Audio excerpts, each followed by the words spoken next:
a gravação da aula. Beleza, tá gravando. Bom dia, então, a gente vai começar as aulas sobre princípios fundamentais do processo penal. Na última aula, a gente falou sobre o princípio da presunção de inocência e trocamos ideia a respeito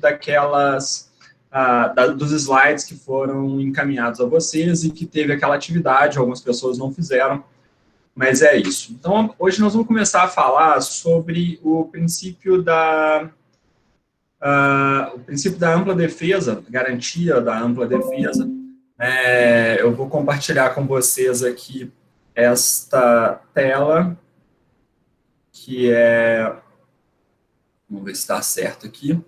Bom, vocês estão me vendo e estão vendo essa tela aqui ao lado, correto, pessoal? Sim? A tela não estou vendo, não. Vocês só estão vendo a minha imagem? Vocês não estão vendo uma tela de Word aqui ao lado, não? A tela não. Não. Então, deixa eu ver como é que eu vou fazer aqui, peraí.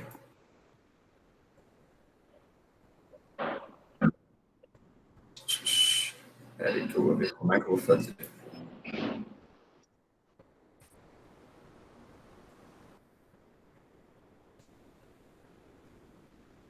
E agora? Estão vendo? Alô, alô?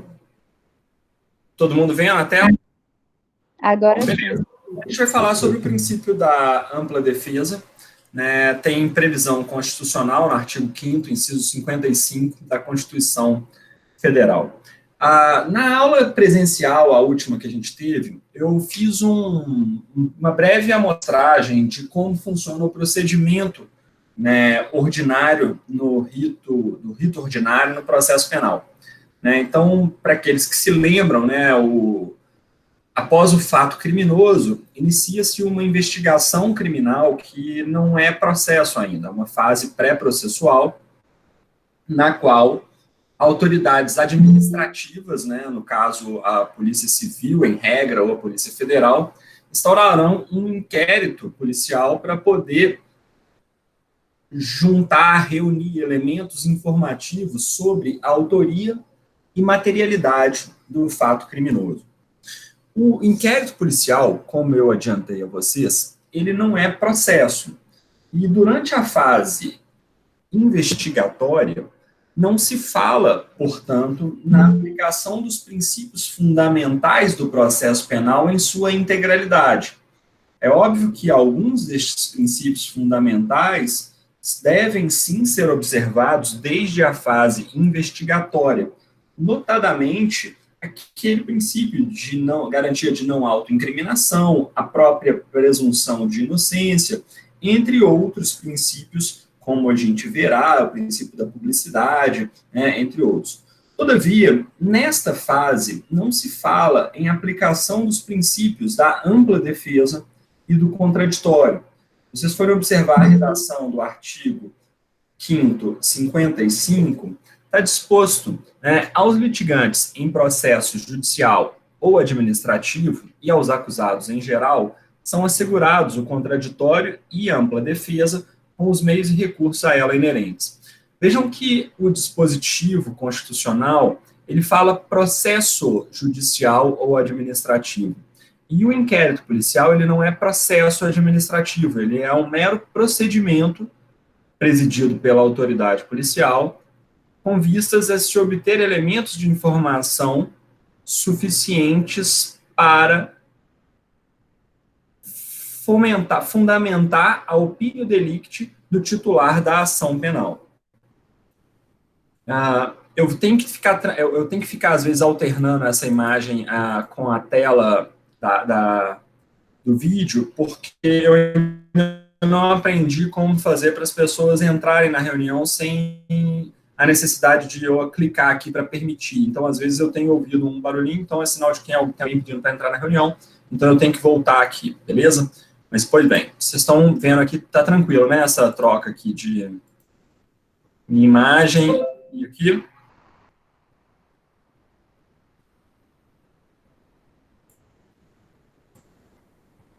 Beleza, pessoal? Tá, ok.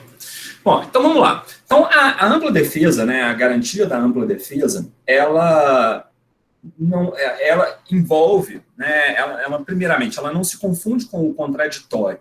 Né? O que é o contraditório? O contraditório é o direito, né, é a garantia de um diálogo entre os atores processuais. O contraditório, ele é uma garantia, é a garantia constitucional que permite, né, que dá o direito de as partes serem informadas do que acontece no processo, podendo participar do processo e participar com o poder de influenciar a decisão judicial.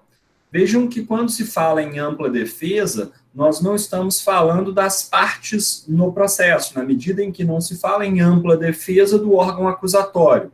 Então, a ampla defesa, ela sim garante o exercício do contraditório por parte dos réus, e o contraditório se manifesta no âmbito do processo envolvendo autor e réu, autor do processo, digo, né, legitimado ativo, acusador, e permite o exercício do contraditório por parte do réu, justamente através da garantia da ampla defesa. Então, esta ampla defesa, ela quer significar a conjugação da defesa técnica, que é aquela exercida através de um advogado devidamente inscrito na OAB, seja um advogado constituído, seja um defensor público nomeado pelo Poder Judiciário, pelo Estado. E também temos a autodefesa, que é aquela exercida pelo próprio réu. Não se confunde a autodefesa com a defesa técnica exercida pelo réu que é advogado. Então, eventualmente, um réu que seja advogado, ele pode exercer a sua autodefesa e também a defesa técnica. Por outro lado, se o réu não for advogado, não tem como ele exercer a sua defesa técnica. É necessário participar da defesa técnica um advogado constituído. Pois bem, esta ampla defesa, portanto, ela pode ser, né, ela é caracterizada pela doutrina como uma ampla defesa positiva, né, uma defesa positiva é aquela em que o sujeito faz uso dos meios e instrumentos de prova, né, necessários para a defesa dos seus argumentos, ou ela pode também ser uma autodefesa negativa, ou uma ampla defesa negativa. Ele simplesmente não produz elementos de prova que poderiam ser prejudiciais ao réu. Até porque, como a gente estudou no último princípio, agora a presunção de inocência, de maneira que o ônus da prova recai sobre a acusação. Então, o réu, ele não precisa fazer prova da sua inocência. Então, ele pode fazer prova da sua inocência? Claro que ele pode, né? Inclusive, pela literacidade do Código de Processo Penal, cabe sim ao réu fazer prova dos fatos, né, impeditivos, constitutivos do seu direito, nos moldes do que dispõe o CPC, notadamente no que tange a comprovar a existência de excludentes de ilicitude, por exemplo, a legítima defesa.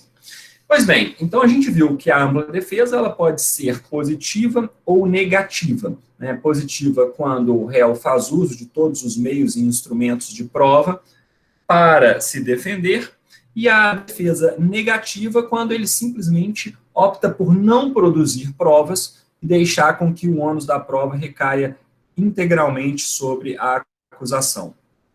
A defesa técnica, ela deve ser exercida por um profissional da advocacia, né, entre os quais se incluem os defensores públicos. A defesa técnica, ela também é chamada de defesa processual ou defesa específica. Ela é irrenunciável e indisponível.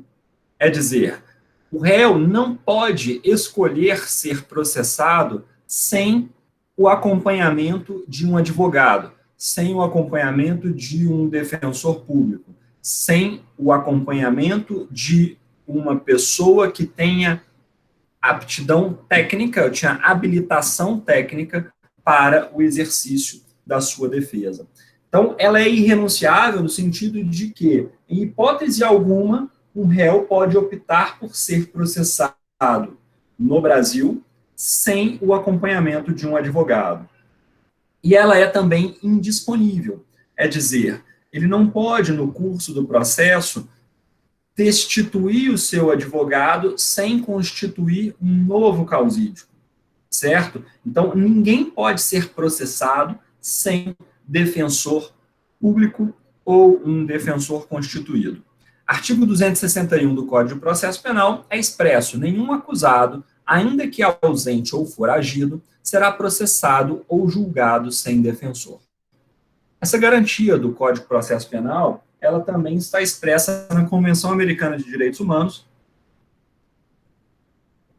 artigo 2º, número 2, a linha E, justamente no mesmo dispositivo que trata da presunção de inocência, que foi visto na aula passada. Então, durante o processo, toda pessoa tem direito, em plena igualdade, às seguintes garantias mínimas. A linha E: o direito irrenunciável de ser assistido por um defensor proporcionado pelo Estado, remunerado ou não, segundo a legislação interna, se o acusado não se defender ele próprio, nem nomear defensor dentro do prazo estabelecido pela lei. Pois bem, vejam que nem mesmo um juiz de direito, um promotor de justiça, um professor de processo penal e de direito penal renomados, que não tenham habilitação na ordem, e aí eu me refiro especificamente aos promotores e juízes, porque, apesar de terem sido aprovados em exame de ordem, uma vez assumido o cargo público, a inscrição na OAB, ela é cancelada, então, eu era advogado antes de passar no concurso, tinha o número da minha OAB, salvo engano, ela era 98.200 ou 92.800, e quando eu ingresso no Ministério Público, essa minha OAB é cancelada.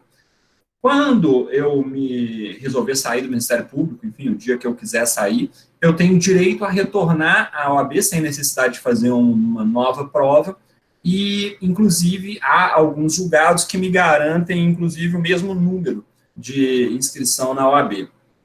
Mas, por não ser advogado atualmente, é dizer, não estar habilitado na ordem, eu não posso fazer a minha defesa técnica.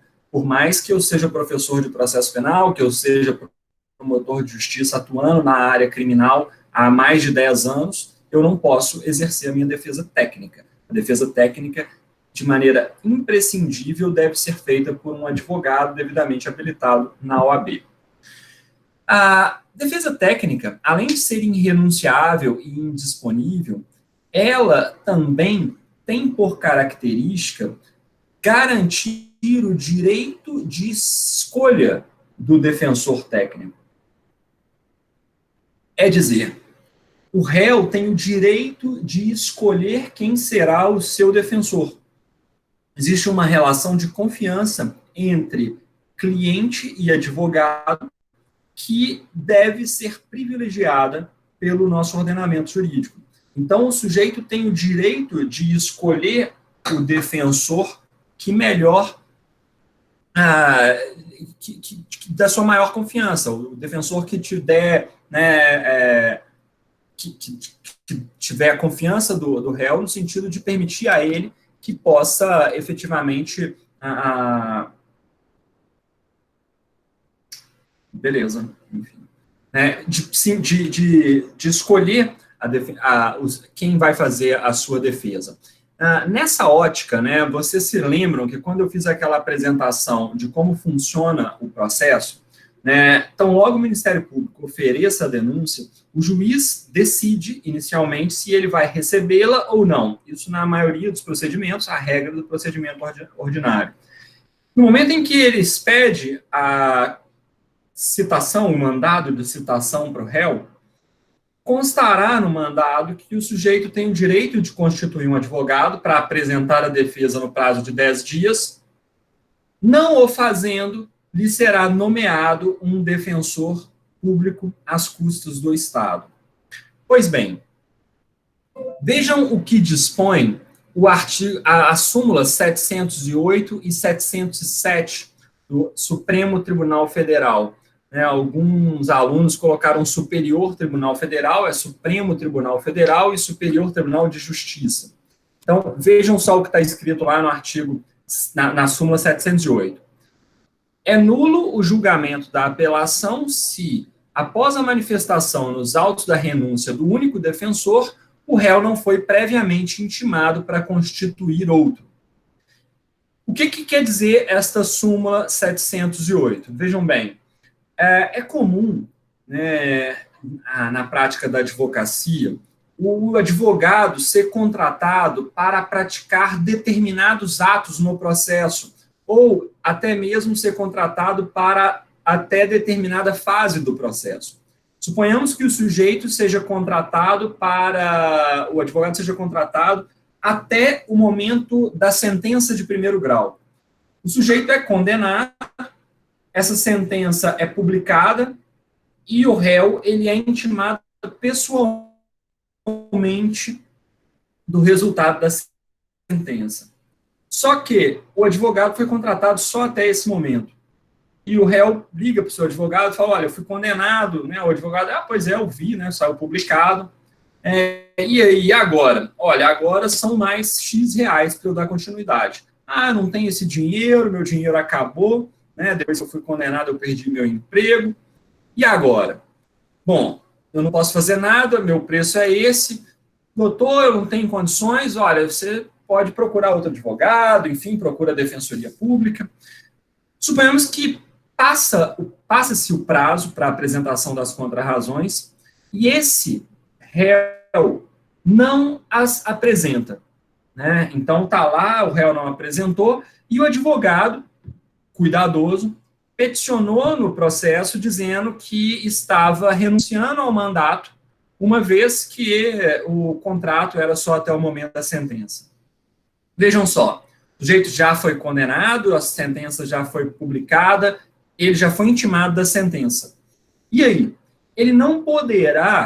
O juiz não poderá dar prosseguimento ao processo sem que as contrarrazões sejam apresentadas. Só que, para isso, o juiz não pode simplesmente encaminhar o processo para a Defensoria Pública sem antes dar a oportunidade ao réu de escolher um novo advogado da sua confiança. Então, vejam bem, foi publicada a sentença, o réu foi intimado da sentença. O advogado, constituído até aquele tempo, cauteloso que peticionou nos autos informando a renúncia ao mandato, certo? Porque se ele não o fizer, eventualmente o juiz poderá condená-lo por abandono da causa, aplicar, inclusive, uma multa de um salário mínimo a esse advogado que abandonar a causa. Então, no caso, o que o juiz deve fazer? Certifica que não foram apresentadas as contrarrazões no prazo. Ele deve, então, expedir um novo mandado de intimação pessoal para esse réu, informando-lhe, olha, seu advogado peticionou renunciando ao mandato, eu te darei 10 dias para constituir novo advogado e apresentar as contrarrazões. Findo o prazo, eu irei constituir um defensor público, caso você não tenha apresentado as contrarrazões através de advogado constituído. É justamente isso que dispõe a súmula 708 do Supremo. É nulo o julgamento da apelação se, após a manifestação nos autos da renúncia do único defensor, o réu não foi previamente intimado para constituir outro. Porque, na prática, o que a gente verifica acontecer muitas vezes? É publicada a sentença penal condenatória, ou até mesmo a sentença absolutória, e diante de um contrato feito entre o réu e o advogado, que se limita até a sentença, publicada a sentença, o advogado peticiona informando a renúncia ao mandato, né? Ou seja, informando que não é mais advogado daquele réu, daquele cidadão que foi condenado ou foi absolvido. E era comum do Ministério Público apresentar a apelação pedindo aumento da pena ou a condenação que fosse, E, diante da carta da petição renunciando ao mandato feito pelo aquele advogado constituído, o Poder Judiciário simplesmente encaminhava os autos à Defensoria Pública ou nomeava um defensor dativo para que esse desse prosseguimento ao feito, sem que o réu fosse intimado pessoalmente da renúncia ao mandato. Isso, portanto, viola o direito à ampla defesa, notadamente no que tange ao direito de escolher o próprio defensor. Então, é necessário que, antes de se nomear um defensor ao réu, seja ele devidamente intimado para poder escolher um defensor da sua escolha. A súmula 707 segue a mesma linha da súmula 708. Eu disse a vocês que acontece de o juiz não receber a denúncia, ele rejeitar a denúncia, né? É uma das hipóteses previstas lá no artigo 395 do CPP, e a gente falou sobre isso por ocasião da última aula presencial, na qual a gente estabeleceu uma linha do tempo no processo. Então, quando o Ministério Público oferece a denúncia e o juiz verifica que essa denúncia não atende aos requisitos da lei, seja porque não estão presentes as condições da ação, seja porque ele entende que o fato é atípico ou que a denúncia é inepta, porque não narra de uma maneira regular o fato criminoso, o juiz poderá rejeitar essa denúncia. E veja bem, se o juiz rejeitar a denúncia nesse momento, vocês concordam que sequer houve citação? Então, se não houve citação, eventualmente, esse réu, ele nem sabe que ele está sendo processado. Daí porque, na prática, o que vinha acontecendo? Então, logo o Ministério Público oferecia a denúncia. O juiz rejeitava essa denúncia. O MP apelava, né? O MP, na verdade, recorria desta denúncia em virtude, né, recorria da rejeição da denúncia. Como o réu sequer tinha sido citado, o Poder Judiciário estava fazendo o quê? Encaminhava os autos diretamente aos tribunais sem o oferecimento de umas contrarrazões. Ou, quando muito, encaminhava esses autos para a Defensoria Pública para que o defensor público apresentasse as contrarrazões, que o STF sumulou no seguinte sentido: peraí, o sujeito foi denunciado, o juiz rejeitou a denúncia e o Ministério Público recorreu, ele tem que ser intimado pessoalmente para nomear, para constituir um advogado da sua escolha, sob pena de violação ao princípio da ampla defesa, notadamente no que tange ao direito de escolha que vigora, né, em favor do réu. Pois bem, além de ter o direito de escolher o próprio defensor, além de ter, né, a obrigação de estar acompanhado por um defensor público constituído, ou um defensor nomeado, seja um defensor público ou um defensor dativo, conforme, né, garantido na Convenção Americana de Direitos Humanos e na própria Constituição da República Federativa do Brasil, né, que garante também a prestação jurídica integral e gratuita àqueles que comprovem insuficiência de recurso.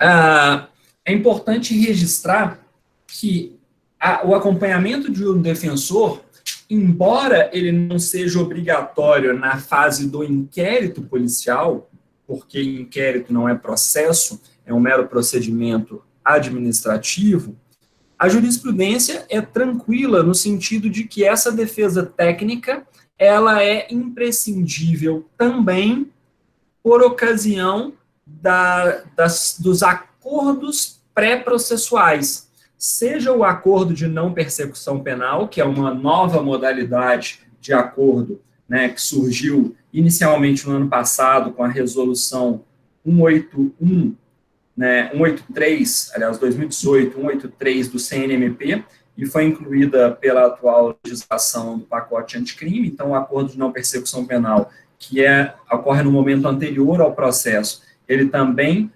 pressupõe a participação de um advogado. A transação penal, que já era prevista desde 1995, na Lei 9.099, né, para quem aí de vocês que fez ou faz estágio no juizado especial, certamente vocês já participaram ou já viram audiências, né, de proposta de acordo de transação penal. Nestes momentos, é imprescindível a presença do advogado constituído. Pois bem, vejam que o artigo 266 do CPP, que trata da possibilidade, da independência de mandato, ou seja, não é preciso procuração em favor do advogado se o acusado indicar por ocasião do interrogatório, fala-se que foi revogado tacitamente porque, como vocês viram naquela aula presencial, o interrogatório ele é hoje o último ato probatório do processo. E antes de 2008, o interrogatório ele era o primeiro ato do processo. O sujeito ele era citado para interrogatório. Então, ele nem apresentava a resposta à acusação antes do interrogatório. O sujeito era simplesmente citado, ele comparecia à audiência, muitas vezes acompanhado de um advogado, e esse advogado, no momento da audiência, não precisava portar uma procuração. Bastava que o cliente dissesse, olha, não, ele é o meu advogado de confiança, estava suprida, portanto, a necessidade de um instrumento de mandato.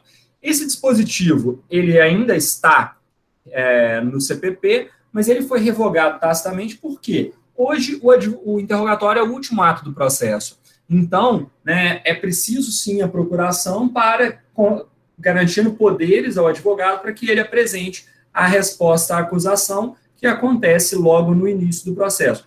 Ah, professor, mas e se depois que ele apresenta a resposta à acusação, o advogado que tem a procuração renuncia ao mandato e ele comparece ao interrogatório com um novo advogado, e aí não principalmente se o réu está presente dizendo que aquele sujeito é o seu advogado, não há necessidade de um instrumento de procuração ser apresentado lá por ocasião do interrogatório. Bom, a súmula 533 do STJ, ela vai simplesmente reforçar a imprescindibilidade da defesa técnica também nos procedimentos administrativos para apurar faltas disciplinares, tá certo?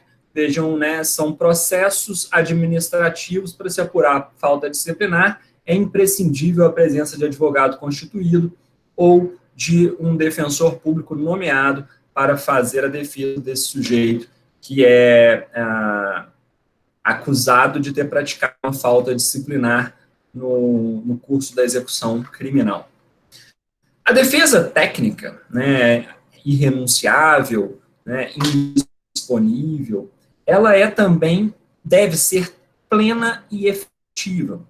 É dizer, o defensor deve efetivamente defender o réu por meio de uma manifestação fundamentada, certo? Aquela prática forense que ainda é vista com bastante habitualidade, no sentido de que o réu apresenta uma resposta à acusação dizendo, me reservo no direito de me defender por ocasião das alegações finais. E aí chega lá na alegação final, o advogado ainda vira e fala o seguinte, promova a defesa por negativa geral. Ele requer a absolvição do meu cliente. Esse tipo de defesa, ela não tem sido mais aceita no processo penal. A reforma processual, ela buscou garantir maior efetividade à atividade de defesa. Dessa maneira, o Supremo já decidiu, inclusive através de súmula, que a falta de defesa constitui nulidade absoluta. Mas a sua deficiência só o anulará se houver prova de prejuízo para o réu. É dizer, é preciso se comprovar que a deficiência da defesa causou prejuízo ao réu. Essa necessidade de comprovação do prejuízo, em alguns tipos de procedimento, como o Tribunal do Júri, por exemplo, em que os juízes, o conselho de sentença não precisa fundamentar a sua decisão, fica muito mais fácil de ser demonstrada, porque você não precisa demonstrar que os jurados fundamentaram a decisão com base na deficiência da defesa. Então, ou seja, uma condenação do réu no plenário do júri, diante de uma defesa mal feita, ela acaba sendo mais fácil de ser anulada do que numa defesa processual feita perante um juiz singular que vai fundamentar a decisão. E por que se torna mais difícil a comprovação da nulidade neste segundo caso? Porque quando o juiz fundamenta a decisão, eventualmente, ele vai ficar claro, pela fundamentação utilizada por ele, que não se verificou nenhum prejuízo para o réu.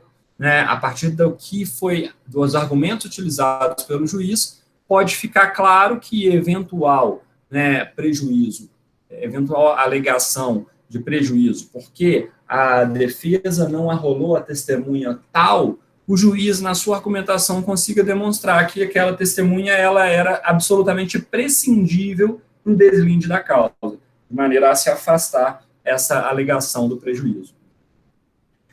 A ampla defesa, portanto, ela se divide entre defesa técnica, e aí a gente falou as 3 características da defesa técnica, direito de escolha, irrenunciável, indisponível, e defesa técnica e defesa plena e efetiva, então a gente separou em 3 tópicos, e ela também inclui a autodefesa. A autodefesa também chamada de defesa material ou genérica. Esta autodefesa é exercida pelo próprio acusado. Então, ele não precisa ser bacharel em direito, ele não precisa ter conhecimento de direito para exercer a sua autodefesa. É interessante registrar que, apesar de não existir defesa técnica por ocasião do inquérito policial, há sim a autodefesa, notadamente quando o investigado é ouvido pelo delegado de polícia. Então, se você é suspeito da prática de um crime e você é intimado para comparecer até a delegacia para ser ouvido, você tem a possibilidade de virar para o delegado e falar, olha, eu vou me manter em silêncio. Você está exercendo a sua autodefesa negativa. Por outro lado, você pode falar, não, doutor, vou explicar o que aconteceu. E aí você conta a sua versão sobre os fatos, você inclusive pode dizer que fulano de tal viu, tem a testemunha assim que também te ouviu. Então você está exercendo, naquele momento, a sua autodefesa. Então, às vezes, você vai observar alguns doutrinadores dizerem que, na fase do inquérito policial, não se exerce defesa. Essa afirmativa me parece equivocada, na medida em que você pode, sim, exercer defesa, notadamente a autodefesa, e, eventualmente, acontece até mesmo de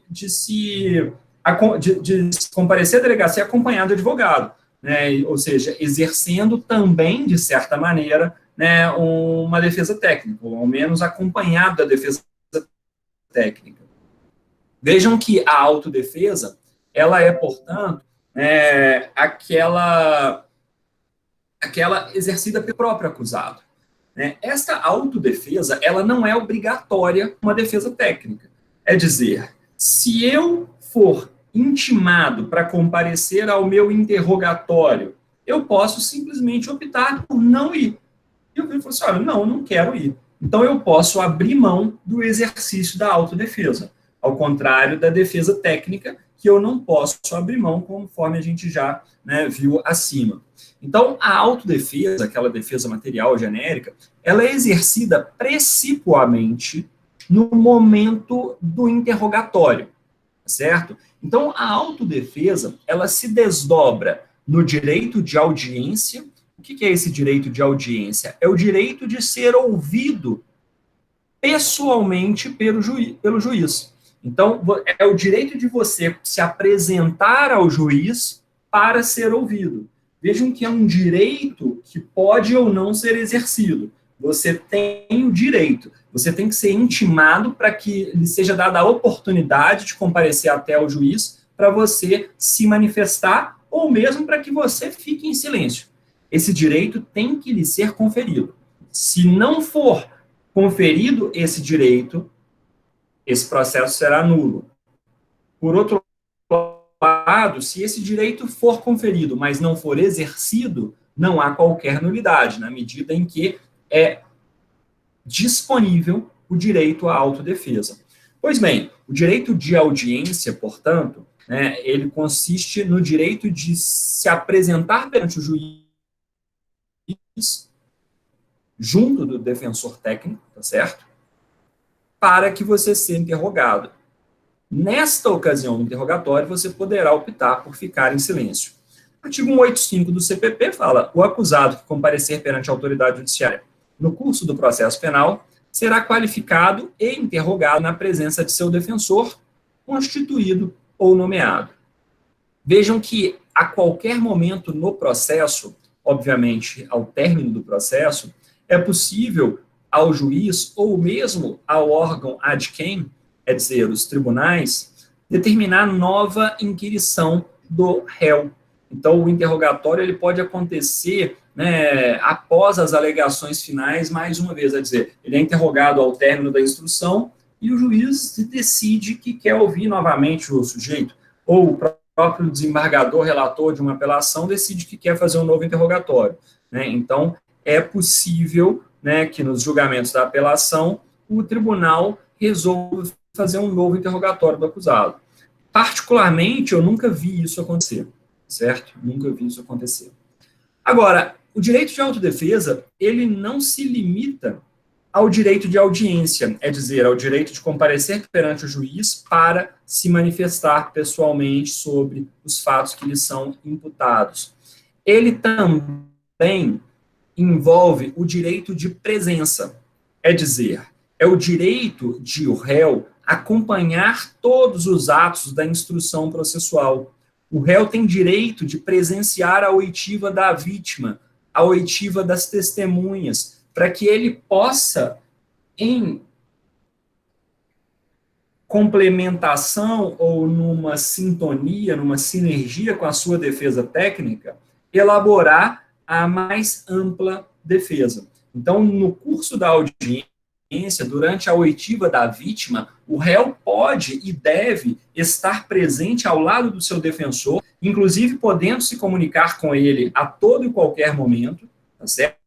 No curso das oitivas, de maneira que, eventualmente, o réu pode virar para o advogado e falar assim: olha, essa vítima está mentindo, não foi isso que aconteceu, pergunta isso aqui para ela, pergunta aquilo, né? Vai ouvir uma testemunha, o advogado está lá, às vezes o advogado não conhece os fatos tão bem quanto o réu, eventualmente o réu estava na cena do crime, mas não foi ele, enfim, alguma tese defensiva que seja. Então, é direito do réu participar, presenciar a produção das demais provas. Este direito de presença não é absoluto e ele é também renunciável. É dizer, o réu pode virar e falar: olha, eu não quero participar da audiência, não quero ir lá ouvir as testemunhas, né? O advogado vai lá no meu lugar, não quero ir. Agora, e se ele quiser ir? É obrigatória a sua presença? Vemos que não. Por quê? O artigo 217, ele disciplina que, se o juiz verificar que a presença do réu poderá causar humilhação, temor ou sério constrangimento à vítima, à testemunha ou ao ofendido, de modo que prejudique a verdade do depoimento, fará a inquirição por videoconferência e, somente na impossibilidade dessa forma, determinará a retirada do réu, prosseguindo na inquirição com a presença do seu defensor. Vejam só, é bastante comum, durante as audiências que fazemos na segunda vara criminal, que a vítima ou as testemunhas peçam ao juiz para não serem ouvidas na presença do réu. Acredito que, né, todo mundo compreende isso de maneira muito tranquila. Embora, para mim, né, para o juiz, que estamos acostumados diariamente, né, com as audiências criminais e fazemos pergunta a diversos criminosos, né, é natural que você, que foi assaltada no local do seu trabalho, que foi assaltada próximo da sua residência, foi assaltado próximo do local onde você estuda, que você não queira participar de uma audiência olho no olho com o sujeito que te assaltou. É natural que as pessoas tenham temor com relação a isso. Me lembro bem de uma audiência, né, em que, né, o réu não estava presente no momento da inquirição da testemunha, porque tinha atrasado a escolta, né, aqui no Fórum de Montes Claros, né, essa escolta tinha atrasado, a gente estava com a pauta um pouco atrasada, e aí o advogado falou assim, não tem problema não, meu cliente pode começar, podemos começar a audiência sem a participação do meu cliente. Ou seja, o próprio advogado constituído abriu mão do direito de presença para o seu cliente. Veja que isso é possível no caso de advogado constituído, tá? Tem decisão falando que se for defensor público nomeado, o defensor público nomeado não poderia abrir mão do direito de presença, né, do seu cliente, mas o advogado constituído pode. Pois bem, nesse caso, e aí a gente chamou a testemunha. A testemunha chegou lá e falou assim, não, doutor, eu não tenho a menor dúvida de que foi o sujeito que foi preso lá naquele dia. Ele era forte, braço desse tamanho, tinha tatuagem, né, assim, não me lembro bem do sujeito, né, assim, ele era bem branco, forte demais, assim, o cara parecia, né, enorme, era ele mesmo. E aí, nisso, chegou a escolta. A escolta chegou. No que a escolta chegou, o juiz virou para a testemunha e falou o seguinte, o senhor teria algum problema em prestar depoimento na presença do réu? E a testemunha falou assim, não tem problema nenhum, não. Nisso entra um sujeito com exatamente as mesmas características que a testemunha tinha dito. Um cara branco, forte pra caramba, com essa tatuagem aqui. No que a testemunha entrou, o juiz virou, no que o réu entrou, o juiz virou para a testemunha e falou o seguinte, então, era ele mesmo? Aí ele olhou assim, não, doutor, não era esse aí não, eu tô confundindo, né, assim, até parece, mas não era ele não, eu tenho certeza que não era ele. Então, vejam só, é natural que a testemunha, né, ou mesmo a vítima, se sinta constrangida, tenha medo de prestar um depoimento na frente do réu, né? Então, acontece de maneira bastante comum dos juízes, né, retirarem o réu da sala de audiência em virtude deste temor, né, que pode incutir na presença da testemunha ou da vítima. Pois bem, ainda no que tange à autodefesa, além do direito de audiência e o direito de presença, a gente tem também a chamada capacidade postulatória autônoma. O que é isso? Em alguns momentos do processo, o acusado não precisa do seu defensor para praticar determinados atos processuais. Vocês já sabem, por exemplo, que qualquer pessoa pode impetrar um habeas corpus, independentemente de ser advogado, de ser formado em direito, de qualquer, né, qualificação. Né? É dizer, qualquer pessoa pode impetrar um habeas corpus em favor de quem quer que seja. Então, o réu, que não é advogado, ele tem a capacidade postulatória autônoma de impetrar um HC em seu favor. Então, isso é exercício de autodefesa. Além disso, o réu, ele pode interpor recurso no processo. Por exemplo, você, réu, ainda não é advogado, foi condenado, né, pela prática de determinado crime. Quando o oficial de justiça chega até a sua residência com o mandado de intimação da sentença e faz a leitura da sentença para você, você pode virar para o oficial de justiça e falar o seguinte, recorro, gostaria que você anotasse aí que eu recorro. E o oficial de justiça, então, ele vai, né, certificar que compareceu na sua residência, que você assinou o mandado de ciência da sentença e que você manifestou interesse em recorrer. Esta manifestação de interesse no recurso, ela vale já como a petição de interposição do recurso. Então, o sujeito já interpõe o recurso, independentemente de ter capacidade postulatória através de uma habilitação pela OAB. Então, essa interposição do recurso, ela é válida. Então, é outro exemplo de capacidade postulatória autônoma, outro exemplo de exercício da ampla defesa, né, mais um exemplo de exercício da ampla defesa. Bom, a gente tem ainda outras hipóteses de exercício de capacidade postulatória autônoma, notadamente no que tange à revisão criminal e nos diversos pedidos durante a execução da pena. Alguém aqui que trabalha, né, na vara de execuções criminais? Alguém faz estágio lá? Alguém faz estágio na Defensoria Pública? Certamente quem trabalha, né, ou já trabalhou, seja na Defensoria Pública, seja na vara de execuções criminais, já deve ter percebido que é muito comum nos processos de execução criminal que sejam juntadas cartas dos presos, feitas à própria mão, pedindo benefício de saída temporária, pedindo para poder progressão de regime, pedindo eventualmente um livramento condicional, pedindo uma audiência com o juiz. Então, a lei de execuções penais, ela garante aos indivíduos, tá certo? Aos reeducandos, capacidade postulatória autônoma. É dizer, você não precisa de um advogado para praticar todo e qualquer ato no processo. Existem determinados atos processuais, determinados momentos processuais em que o próprio réu pode praticar o ato processual. Então, pessoal, justamente, né, quando a gente fala em ampla defesa, vocês devem ter sempre em mente defesa técnica, e aí na defesa técnica a gente deve se lembrar, né, de 3 pontos. Então, quando a gente fala em ampla defesa, a gente tem defesa técnica e autodefesa. Defesa técnica, ela vai se dividir em 3. Então, você tem o direito, né, de irrenunciável e indisponível, direito de escolha, e também que ela deve ser plena e efetiva. E a autodefesa, que você tem aqui também mais 3 características: direito de audiência, direito de presença e a capacidade postulatória autônoma. Então, são essas características, né, que juntas, né, englobam a caracterização do direito da ampla defesa, certo?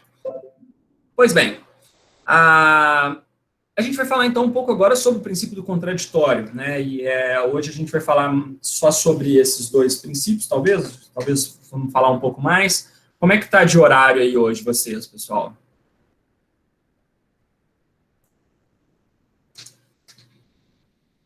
Como é que é? Tá tranquilo? Tem gente querendo entrar na sala, assim, não... Tatiane tem aula, quem mais tem aula às 9? Todo mundo tem aula, tá tranquilo? Não, eu não vou até 10 horas não, Gabi, também tem 9h30 eu marquei aula com o pessoal do 8º. Beleza, então vamos falar mais um pouco aqui, né, como está sendo gravada a aula. Aliás, espero que funcione essa gravação, né, acredito que o pessoal vai conseguir ver. Ô Marcelo, não apareceu para mim aqui ninguém querendo entrar na sala por enquanto, né? Enfim, então se pedir aí, eu autorizo aqui. Depois, se vocês puderem até ver comigo como é que faço para poder não precisar de eu ficar permitindo, ou seja, só com o link a pessoa já vai entrando, né? Eu ouvi dizer que, enfim, quem quiser assistir, fica à vontade. Bom, vamos lá então, a gente vai falar sobre o princípio do contraditório. Vejam que o contraditório, ele está garantido exatamente no mesmo inciso que garante a ampla defesa. Aos litigantes em processo judicial ou administrativo e aos acusados em geral são assegurados o contraditório e a ampla defesa, com os meios e recursos a ela inerente. Pois bem, o contraditório, né, diferentemente da ampla defesa, que diz respeito, obviamente, unicamente ao réu, o contraditório diz respeito à acusação e réu. O contraditório, ele pressupõe, portanto, a ciência bilateral dos atos e a possibilidade de contrariá-los, é dizer, direito de informação e direito de participação, ciência dos atos processuais e reação aos atos processuais, certo? Então, a súmula 707, que foi vista acima quando a gente fala sobre a ampla defesa, ela também é nítido exemplo de decisão do Supremo que visa garantir não apenas a ampla defesa, mas também o exercício do contraditório.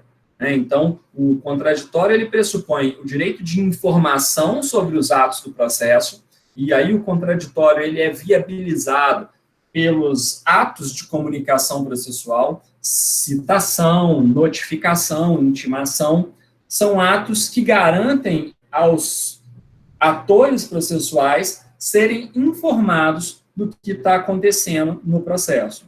Além de direito de ser informado, é necessário se garantir a participação, tá certo? Então, você informa e dá à parte o direito de participar do processo. Agora, esta participação, ela não pode ser meramente formal. Esta participação, ela deve ser efetiva. Ela deve ter poder de influência. Então, a participação com poder de influência sobre a decisão judicial. Então, fala-se em um contraditório material, um direito de participação que ultrapassa a mera formalidade. De nada adianta o sujeito ter a oportunidade de apresentar as suas alegações finais contrariando a tese acusatória do Ministério Público, se o juiz sequer lê referido documento e não faz a ele qualquer menção por ocasião da sentença.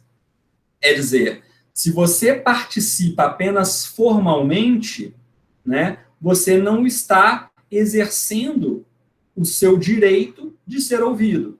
Então, o direito de ser ouvido, ele pressupõe uma participação efetiva, ele pressupõe influência na decisão. Daí porque os juízes, por ocasião das sentenças, eles têm que rebater todas as teses defensivas, sob pena de violação do contraditório e, consequentemente, da ampla defesa, se estivermos falando de violação ao contraditório na perspectiva do réu. Quando falamos em contraditório, né, a doutrina sugere a ideia de paridade de armas e de tratamento, um equilíbrio entre acusação e defesa. Então, busca-se uma igualdade material.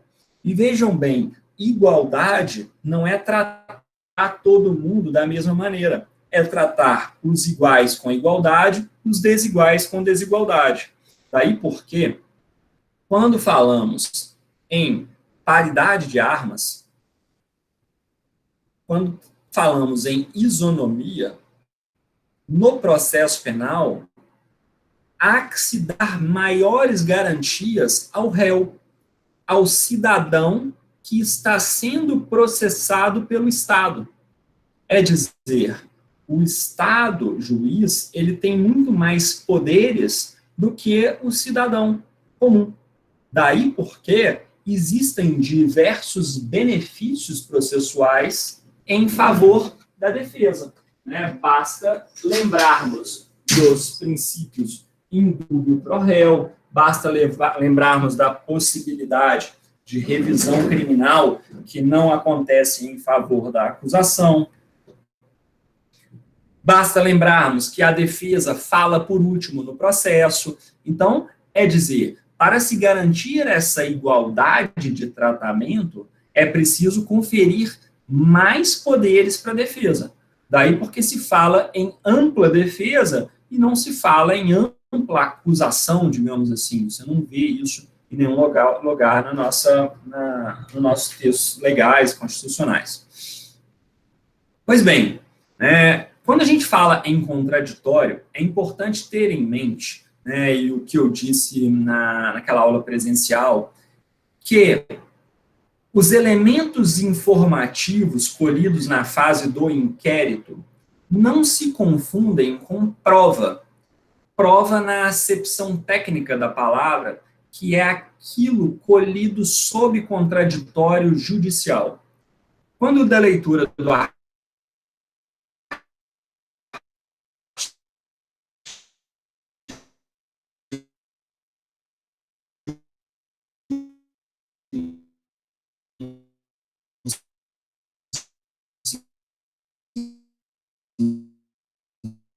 5, com pela livre apreciação da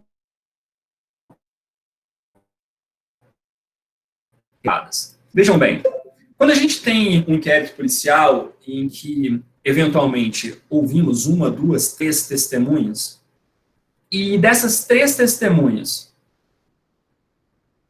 voltou, parou, voltou, certinho?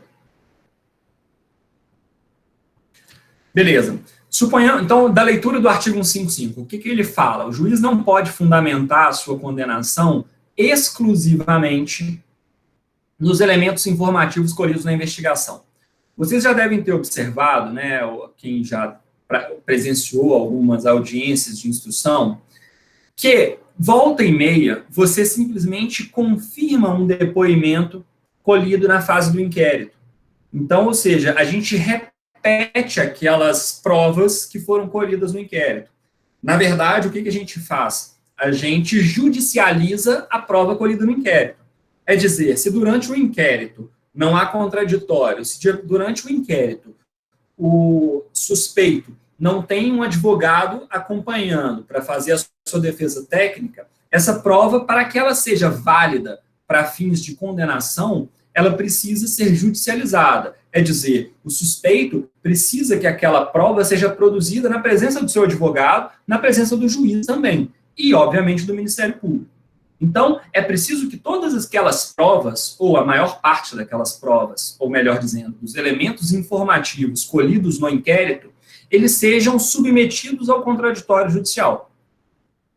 Acontece, muitas vezes, de que não é possível reproduzir novamente uma oitiva feita na fase do inquérito. Simplesmente a testemunha sumiu, se mudou do Brasil, se mudou de Montes Claros, está num local, né, desconhecido, foi lá para São Tomé das Letras, não voltou. E aí? Se aquele depoimento tivesse sido o único capaz de afirmar a condenação, o juiz não pode, na sentença, fazer uso dele com exclusividade para fins de condenação. É dizer, o juiz pode fazer uso de um elemento informativo que não foi contraditado judicialmente para condenar alguém? Pode, desde que não o faça com exclusividade. Então, o juiz pode fundamentar a sentença condenatória com base em provas judicializadas, conjugando com elementos informativos obtidos na fase do inquérito. Por outro lado, ele não pode pegar um elemento do inquérito e, com exclusividade, fundamentar a condenação. É isso que está disposto no artigo 155 do CPP. Obviamente, ressalvadas provas cautelares, não repetíveis e antecipadas. A gente vai ver o que são essas provas cautelares, não repetíveis e antecipadas, que, adiantando para vocês, consistem na possibilidade de que o juiz, autorize a produção de determinadas provas antes mesmo do início do processo, certo? Vejam que, como já foi dito, o contraditório só é obrigatório na fase processual. Na fase do inquérito, não há obrigatoriedade de que o suspeito seja informado das diligências investigatórias, tampouco é obrigatório que lhe seja facultado manifestar sobre as diligências que estão sendo realizadas, certo? Então, o contraditório ele só é obrigatório na fase processual. E esse contraditório, ele pode ocorrer de uma maneira real, ou seja, um contraditório feito para a formação da prova, ou um contraditório diferido, um contraditório postergado, um contraditório sobre a prova. Então, uma prova testemunhal, ela é produzida mediante contraditório real. Por quê? No momento da oitiva da testemunha, estarão presentes sempre Ministério Público, juiz, defesa técnica, autodefesa, de regra. Então, a prova é produzida em contraditório. O Ministério Público faz perguntas, a defesa faz perguntas, eventualmente o próprio réu pode sugerir alguma pergunta ao seu advogado, até o juiz pode, ao final das perguntas das partes, para tirar alguma dúvida, fazer a sua pergunta, o seu questionamento. Então, essa prova ela é produzida ela é produzida com um contraditório real. Por outro lado, suponhamos uma hipótese em que, durante a fase investigativa, exista uma interceptação telefônica para apurar determinado delito. Você vai produzir um contraditório real? É dizer, você vai intimar a Sara, Sara, né, nós vamos interceptar o seu telefone, né, gostaríamos que você acompanhasse essa produção probatória. Óbvio que não. Né? Então, obviamente que em boa parte das provas cautelares, o contraditório ele não é feito para a produção da prova, mas ele é feito sobre a prova. Então, suponhamos que em determinada investigação criminal, interceptação telefônica, interceptados estão Bruna Sarmento e o Eric. E aí, nessa conversa, Bruna e Eric estão conversando sobre uma negociação e Bruna fala, não, eu vou te vender, o pneu está custando tanto, e o Eric fala assim, mas esse pneu aí está com a boa qualidade, e nisso a gente suspeita que se trata de drogas. Então, a interceptação, ela conclui que você, Bruna e o Eric estão vendendo drogas, mas simulando a venda de pneus, e vocês são denunciados pelo tráfico de drogas em virtude dessa negociação de pneu, onde vocês conversam, não, era pneu, etc. O que acontece? Por ocasião do processo, esta prova será submetida a um contraditório postergado. Então, quando do processo, vocês terão acesso ao ACIT, que é o ACIT, autocircunstanciado de interceptação telefônica. Então, vocês, Bruna e Eric, poderão se manifestar sobre aquele ACIT, dizendo, peraí, promotor, nós estávamos vendendo pneus. Eu tenho aqui a nota fiscal do pneu, inclusive tem a gravação da câmera do estabelecimento comercial onde a gente fez a negociação, demonstrando que eu estava levando pneu. Enfim, vocês vão poder exercer o contraditório sobre a prova, um contraditório postergado, um contraditório diferido. Tá certo? Então, eis aí a diferença aí entre o contraditório para a prova e o contraditório sobre a prova, contraditório real, postergado ou adiado. Eu me lembro que, por ocasião do meu concurso para a prova da Unimontes, para ser professor da Unimontes, a prova aberta, ela fez o seguinte questionamento. Aplica-se o contraditório às medidas cautelares, às medidas protetivas de urgência previstas na Lei Maria da Penha? Bom, vocês já devem ter, obviamente, ouvido falar de medidas protetivas da Lei Maria da Penha. Eu sou promotor aqui que trabalha na violência doméstica, como todo mundo já sabe. E o que consiste a medida protetiva de urgência? A vítima, a mulher, ela tem o direito de pedir ao juiz determinadas medidas de proteção tidas por urgente, consistentes no afastamento do lar por parte do agressor, proibição de entrar em contato com ela, proibição de entrar em contato com algum familiar, proibição de se aproximar dela a 200, 300, 500 metros. Vejam só, quando a mulher é agredida, ameaçada, ela vai procurar o delegado de polícia ou o Ministério Público, ou através de um advogado procurar diretamente o juiz, para poder fazer esse pedido de medida protetiva. Vocês concordam que, em alguns casos, ou na maioria dos casos, se o agressor for intimado previamente do pedido da mulher para se manifestar sobre ele, é muito provável que ocorra, inclusive, uma nova violação da integridade física ou psicológica da mulher? Pensa só aquela mulher que no domingo à noite foi ameaçada, agredida, humilhada pelo seu companheiro, marido, provedor do lar, e aí na segunda-feira de manhã ela resolve procurar a delegacia, volta para dentro de casa, ele ainda está lá, porque ela vive um espiral de violência já de longa data, mas ela resolveu tentar romper esse ciclo, procura a delegacia. Imaginem os senhores se, então, na terça-feira, chega o oficial de justiça e fala para o sujeito, ô, senhor Zé, a esposa do senhor procurou a delegacia aqui pedindo para o senhor ser afastado da casa, que o senhor se proibir de aproximar dela. O senhor vai ter 5 dias para se manifestar sobre isso, depois desse período o juiz vai dar a decisão.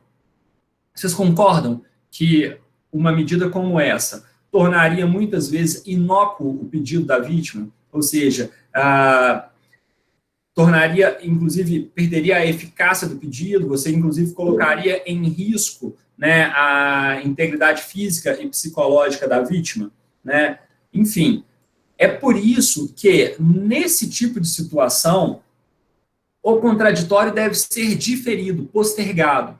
Então, qual que era a resposta que eles queriam por ocasião do concurso, né? E eu acredito que eu, né, acertei, né, obviamente, porque eu estou aqui hoje. Né? Então, o que eles queriam? É possível a aplicação do... Aplica-se o contraditório? Sim. Né? Contraditório é garantia constitucional prevista no artigo 5º, inciso 55, né? E ela deve ser assegurada a todos, né, os cidadãos em processos judiciais ou administrativos, mas, em determinados casos, a garantia do contraditório ela deve ser exercida de maneira postergada, mitigada, né, a posteriori. Por quê? Porque na ponderação de interesses, você tem que privilegiar a integridade física e psicológica da mulher em detrimento do exercício do contraditório real. Então, a regra é que o contraditório deve ser real, tá certo? Como até se vocês forem olhar lá o artigo 282, 283 do CPP, né, a regra é que o contraditório deve ser para a prova.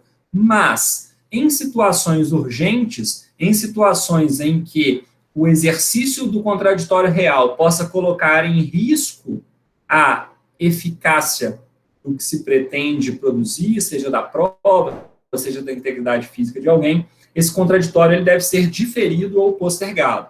Então, essa era a resposta que eles, né, queriam ouvir, e acabei tendo a sorte, né, vocês sabem que concurso é sorte também, né? Obviamente que ele costuma ser, né, quem está mais preparado, mas não pode deixar de ser sorte. Pensem só os senhores, que na prova da Unimontes, né, era para o departamento de processo, né? E aí tinham 10 tópicos, né, que poderiam ser sorteados. Inclusive, como é que era? Direito agrário, direito agrícola, sei lá, direito agrário, né? E na hora de sortear o ponto, cai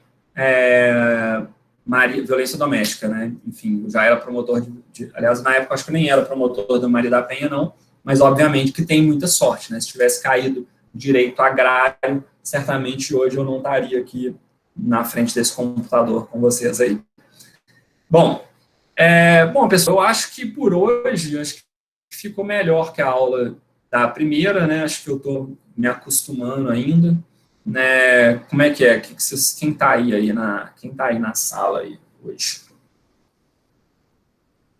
Quem quer abrir um pouco, às vezes, o microfone, fazer algum comentário, por favor?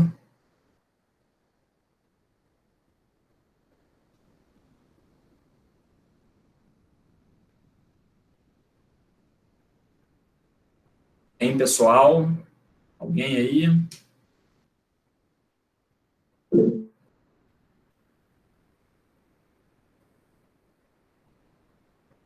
Gabriela, Vinícius.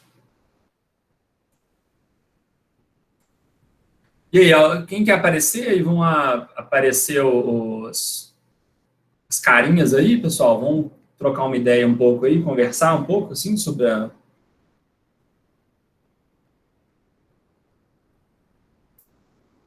Hein? Vamos lá, cadê os áudios e vídeos? Querendo ver vocês aí, pessoal, para a gente poder sair do isolamento completo, tentar ver se a gente socializa um pouco. Gostei muito da aula hoje, professor. Parabéns, foi bem clara. Gostei da forma como o senhor conseguiu juntar o uso do material do Word com a aula. A gente conseguiu acompanhar tanto o senhor falando, quanto visualizar o material. Eu acho que, sim, na medida do possível, está conseguindo aproximar muito com a aula presencial. Logicamente, a aula presencial seria muito melhor, né? Mas, devido às circunstâncias... Não, beleza, obrigado aí, Fernando. Concordo com você, também acho. Tô achando que a gente pode até marcar uma aula na montanha, né? Todo mundo de máscara, fica cada um a mais de 1 metro, a gente sobe a serra, acho que vai ficar boa a aula. Né? Eu particularmente gosto, você entendeu? Sai desse ambiente fechado. Inclusive, eu acho que, não sei se vocês já viram aí, me parece que agora a recomendação é todo mundo usar máscara, né, pessoal? Acho que agora sair de casa, usar máscara, entendeu? Não sei se vocês já viram isso aí. Eu mesmo estava meio reticente com isso. Quando eu vou à padaria, mercado e tal, eu não estava usando, não, mas eu já até encomendei umas máscaras para poder usar, né? Enfim. Mas eu animo quem quiser aí marcar, subir a montanha, a gente marca uma aula lá no alto e tal. Cada um leva o seu isopor, não é isso? Podemos ir de bicicleta e tal. E aí a gente fica mais legal mesmo a aula. Mas você não quer abrir, não, pessoal, as câmeras? Não, porque acho que eu tô querendo ver todo mundo, assim. Tô carente, né?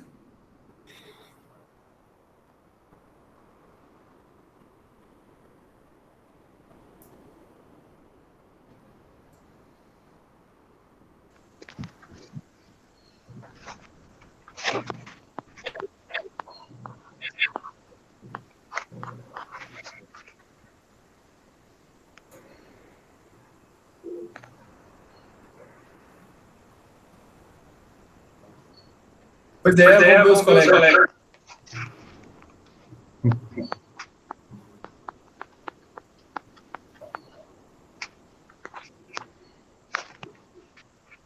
Aí, ó, Fernanda aí.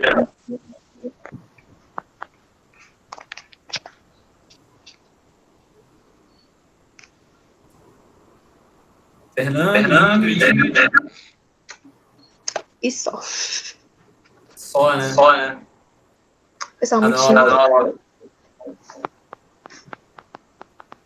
É isso aí. Cada um no seu estilo.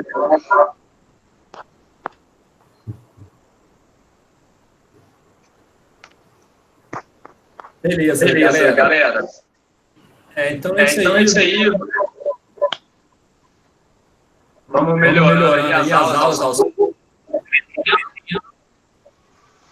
E aí, passam as críticas sacou? Poder a gente... Beleza? Então é isso, vou encerrar. E aí é o seguinte, eu vou estudar para vocês também aos poucos. E eu mandei um... Ontem eu mandei mais uma parte.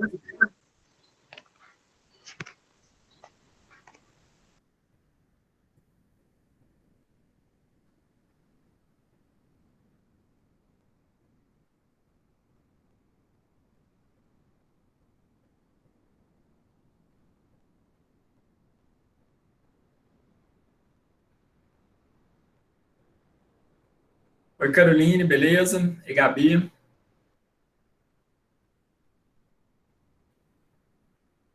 Pessoal se vestindo aí.